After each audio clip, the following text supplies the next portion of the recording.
What's the best example of FIU money you've seen? 1. Billionaire Howard Hughes reserved the top 2 floors of the Desert Inn in Las Vegas for 10 days. When his 10 days were up, the hotel asked him to check out. He wasn't ready to leave, so he bought the hotel and stayed there for 4 years. My favorite thing he did was buy a local television station so he could call them up at night and tell them to play whatever movie he felt like watching, like it was his own private Netflix decades before streaming existed. He made them play Ice Station Zebra over 100 times. 2. Ferruccio Lamborghini. Back in the days, he got rich building tractors, and he bought himself a Ferrari, because he's Italian, and it was the thing to do when Yo became successful. Unfortunately, sports car clutches back then were crap, and failed often. He went to Ferrari himself and said he could fix the problem, and was told to go back to his tractors because he knew nothing about high-performance cars. The wiki says he made cars to compete with Ferrari and the others, but in reality, he did it to spite Ferrari. Starting a car factory to spite someone, epic level of FU. 3. Carrie Packer. He frequented a particular casino often. One night after a good run he wanted to tip the dealer. She declined as per casino policy, so he asked to see her supervisor, who affirmed that it was against company policy for employees to accept tips from clientele. He demanded that they fire her or he'd never come back. They obliged. He then said, well, now she's not an employee,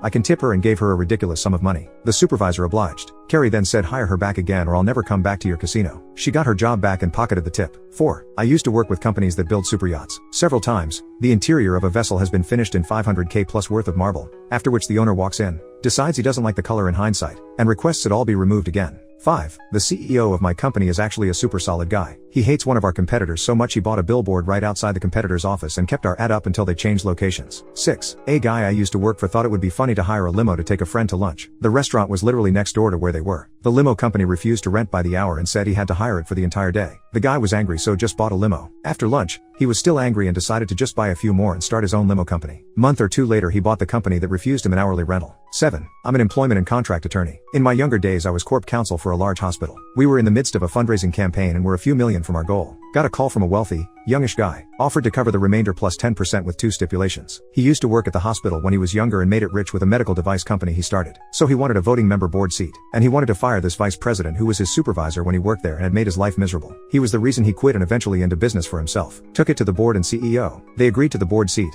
I couldn't advise they allow the firing for liability purposes. However, the CEO decided to reorganize certain departments and coincidentally this VP's position was eliminated. The new board member chaired the committee that made the call on the reorganization and informed the VP of the changes. That was the biggest FU, long-term grudge I ever saw. 8. My uncle bought a $900K small shop back in 2012. Cash, just so it wasn't torn down because he liked to go there as a kid. Literally just an abandoned small store in downtown Evansville. 9. I worked at a high-end eco resort some time ago. We spent weeks preparing for some guests who'd booked up half the resort for him and his family. Doing a bunch of renovations and changes in the cabins and rooms because the guy was very picky. But he was spending a lot, so whatever. We even rebuilt the motor on another boat and outfitted it for down rigging because they needed 3 fishing boats. The guy shows up for his reservation, and the first thing he does is start cussing out and belittling the girl at the front desk. The owner walked in to see what his problem was and the guy proceeded to poop on the front desk girl to him. So the owner just said, I'm terribly sorry you feel that way. We will give you a full return on your deposit so you can find somewhere better to stay. The guy's face goes white, and he starts apologizing and pleading with him. But the owner doesn't care. The guy had to go out to the parking lot and explain to his entire family how his garbage temper effed up their 1-week vacation and they'd have to find somewhere else to stay. The owner couldn't give a F how much extra money he had spent.